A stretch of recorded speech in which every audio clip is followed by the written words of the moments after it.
Hai, welcome back to my channel. Hari ini saya akan memberikan satu buah pertanyaan kepada beberapa orang di sekeliling kita. Pertanyaan adalah, apabila memiliki uang 200 juta, akan digunakan untuk apa uang ini? Yang pertama, untuk membeli mobil secara cash. Yang kedua, untuk DP rumah. Yang ketiga, ditabung atau didepositokan. Mari kita lihat respon dari orang-orang tersebut. Permisi Pak, minta waktunya sebentar boleh? Mau ada satu pertanyaan nih Pak. Misalkan kalau Bapak punya uang 200 juta, ada 3 pilihan. Bapak milih untuk beli mobil cash, DP rumah, atau untuk deposito? DP rumah. Kenapa tuh Pak alasannya? Iya, banyakin rumah aja buat aset. Pilihannya untuk DP rumah. Oke, makasih Pak. Tabungan dan deposito, Kenapa tuh alasannya? karena buat prospek ke depannya kan nggak mungkin beratnya 200 juta tiba-tiba tuh kan nggak bisa terulang kembali. Masnya lebih memilih deposito ya? DP rumah. Kenapa alasannya? Biar ada pegangan aja. Iya.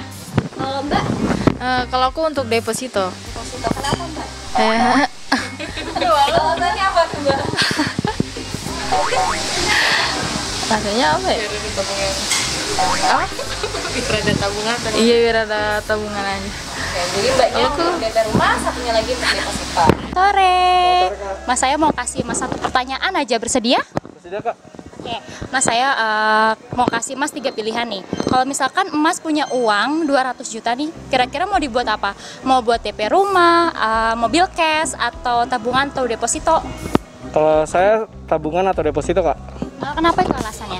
Karena kalau menurut saya itu buat tabungan di masa depan, investasi masa depan sih. Jadi uangnya nggak cepat habis. Kalau ditabungkan bakal berbunga terus. Jadi bakal nambah terus. Waduh, jawaban yang mantap banget nih. Yang pasti rumah dulu ya. Di rumah kenapa tuh? Ya buat kepribadian sendiri sih, kepentingan sendiri. Saya deposito ya. Karena udah punya rumah deposito. Apa itu Bu alasannya? Kenapa memilih deposito? Biar ada freshman-nya aja. Kalau buat kayak gitu ya saya beli mobil lah. Kenapa tuh alasannya? Lah saya udah punya rumah, tinggal mobil doang. Rumah boleh tipe 21 KPR, yang penting mobil Mercedes-Benz. Tabungan sih kalau aku. Apa itu alasannya? Kenapa Mbak memilih tabungan? Ya karena tabungan itu lebih penting sih buat masa depan gitu aja.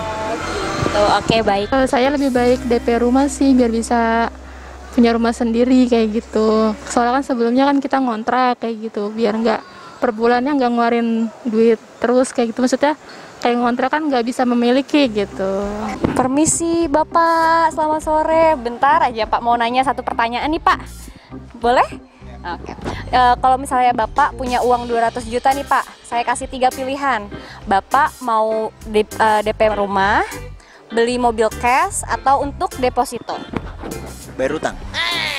Kan gak ada. Dari 3 pilihan ini, DP rumah, beli mobil cash, atau deposito? Rumah lah. Alasannya Pak? Investasinya nggak bisa turun. Kasih ya Pak ya. Oke, tadi kita sudah melihat dan mendengar beberapa jawaban dan pilihan dari beberapa orang di sekeliling kita. Menurut saya, pilihan dari mereka itu tidak ada yang salah, karena mereka lah yang tahu kondisi perekonomian mereka sendiri. Nah, namun di sini saya ingin melihat pilihan mereka itu apakah termasuk ke dalam aset atau liabilitas. Sebelum itu, kita harus tahu dulu apa itu aset dan liabilitas. Aset itu merupakan sesuatu yang memberikan pemasukan bagi kita, dan liabilitas adalah sesuatu yang mendatangkan pengeluaran bagi kita. Nah, sekarang kita bahas satu persatu pilihan dari mereka apakah termasuk ke dalam aset atau liabilitas. Kita bahas mulai dari mobil. Menurut saya mobil ini market value-nya cenderung menurun dan harganya bisa terkoreksi sampai 30%.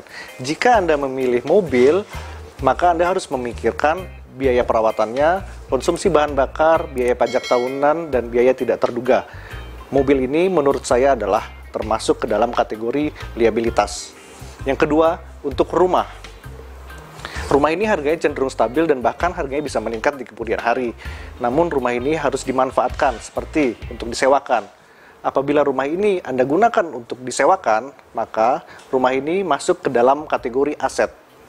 Dan apabila rumah ini tidak kita manfaatkan, maka masuk ke dalam kategori liabilitas. Jadi rumah ini tergantung bagaimana kita menggunakannya. Oke, lanjut yang ketiga, tabungan dan deposito. Tabungan dan deposito merupakan investasi yang aman, di mana tabungan dan deposito ini juga mendatangkan keuntungan bagi kita. Dan keuntungannya lagi, apabila kita menabung atau deposito, kita bisa mencairkan uang ini sewaktu-waktu jika kita perlu. Nah, jika saya disuruh memilih, maka saya akan memilih tabungan dan deposito. Karena tabungan dan deposito merupakan investasi yang aman. Dan dana yang kita simpan di bank juga aman karena dijamin oleh lembaga penjamin simpanan. Jika kalian ingin belajar mengenai solusi tentang keuangan atau tentang bisnis, kalian bisa kunjungin channel Lestari TV dan bisa juga subscribe channel tersebut. Mudah-mudahan video ini bermanfaat bagi kalian dan sampai jumpa di video selanjutnya.